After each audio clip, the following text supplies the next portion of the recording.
પ્રસ્તુત છે પ્રાસંગિક વિષય રંગોનું પર્વ ધૂળેટી. સંપાદન અશરફ નથવાણી. પઠન કલ્પના શાહ. આપણા દેશમાં વિવિધ ધર્મોના વૈવિધ્યપૂર્ણ વ્રતો, ઉત્સવો, તહેવારો અને ઉજવણીનું અનોખું મહત્વ છે અને એ સાચા અર્થમાં ભારતીય સંસ્કૃતિનો આધ્યાત્મિક વારસો છે.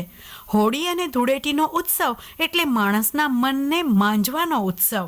અસત વૃત્તિનો નાશ કરીને જીવનને રંગીન બનાવવું જોઈએ તેવો સંદેશ આપતો આ ઉત્સવ છે.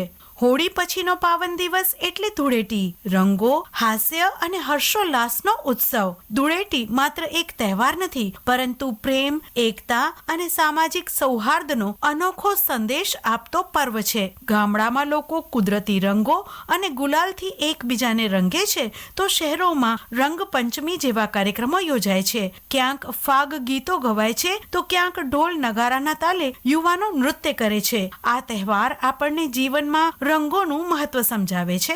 જેમ રંગો વગરનું જીવન નિર્જીવ લાગે છે, તેમ પ્રેમ અને આનંદ વગરનું જીવન અધૂરું છે. ધૂળેટી આપણને શીખવે છે કે જીવનમાં હંમેશા ખુશીના રંગો ભરીએ અને દુઃખના કાળા વાદળોને દૂર કરીએ. આપણામાં રહેલા કામ, ક્રોધાદી દોષોનું હોળીમાં દહન કરવાનો ઉત્સવ એટલે હોળી. માનવ મન સદા રંગોની આસપાસ રમતું રહે છે. રંગોથી એકબીજાને રંગવાનો તહેવાર એટલે ધૂળેટી. ધૂળેટીમાં ગુલાલ ઉડાડાય છે, એકબીજાના હૈયાને રંગાય છે. કેસુડા અને ગુલાલના રંગો સાથે ગીતોનો ગુલાલ પણ ઉડે છે. ભારત, સુરીનામ, ગુયાના, ટ્રિનિદાદ, યુનાઇટેડ કિંગડમ અને નેપાળ વગેરેમાં ભારે લોકચાહના ધરાવતો હિન્દુ તહેવાર છે ધૂળેટી. તેને દોલયાત્રા કે વસંતોત્સવ તરીકે પણ ઓળખવામાં આવે છે. ફાગણ, વસંત અને હોળી એમ આ ત્રિવેણી સંગમ છે. આ ઉત્સવ ફાગણ માસમાં આવતો હોવાથી તેને ફાલ્ગુનિક પણ કહે છે. સંસ્કૃતમાં શેકેલા અનાજને હોલક કહે છે. આમ હોલક પરથી હોળી શબ્દ આવ્યો છે. મહારાષ્ટ્ર અને કોંકણમાં હોળીને શિંગુ કહે છે. વસંતના રંગે રંગાયેલી પ્રકૃતિની સાક્ષીએ સ્નેહીજનો પર રંગ છાંટવાનો અવસર એટલે ધૂળેટી. આ તહેવારમાં ક્યાંક હૃદયની લાગણીઓ સમાયેલી છે, તો એ સાથે ઉમંગ, ઉત્સાહ પણ જોવા મળે છે. ધૂળેટીમાં એકબીજા પર રંગ છાંટણા થાય ત્યારે સ્નેહભરી લાગણીઓનું મેઘધનુષ્ય રચાઈ જતું હોય છે. હોળી ધૂળેટી એ ભક્તિ અને રંગોની લહાણી કરતું પર્વ મનાયું છે. વાસંતી વાયરામાં શક્તિ અને ભક્તિની જુગલબંધી સોળે કળાએ ખીલી ઉઠે છે.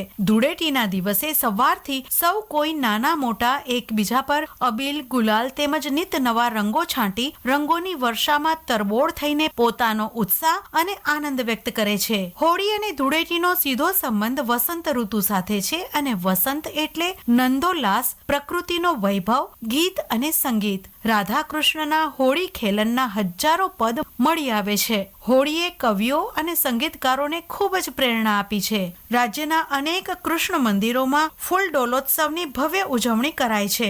દ્વારકાધીશ મંદિર ખાતે આ ઉત્સવમાં ભક્તિ અને રંગોથી મોટી સંખ્યામાં ભક્તો ભગવાન સાથે રંગે રંગાયા. પરિસરમાં ભજન કીર્તન સાથે ઉત્સવી માહોલ, ગુલાલ અને ફૂલોથી અનોખો રંગોત્સવ ઉજવાઈ રહ્યો. દેશ વિદેશથી શ્રદ્ધાળુઓ દ્વારકા પહોંચે છે, તો ડાકોરમાં ભાવિક ભક્તો લાખોની સંખ્યામાં પગપાળા આવીને ફાગોત્સવનો લાભ લે છે. ધૂળેટીનો ઉત્તમોત્તમ ઉજવણીનો રંગ વ્રજ ભૂમિમાં જોવા મળે છે. વ્રજમાં સૌથી વધારે પ્રખ્યાત બરસાનાની લઠમાર હોળી છે.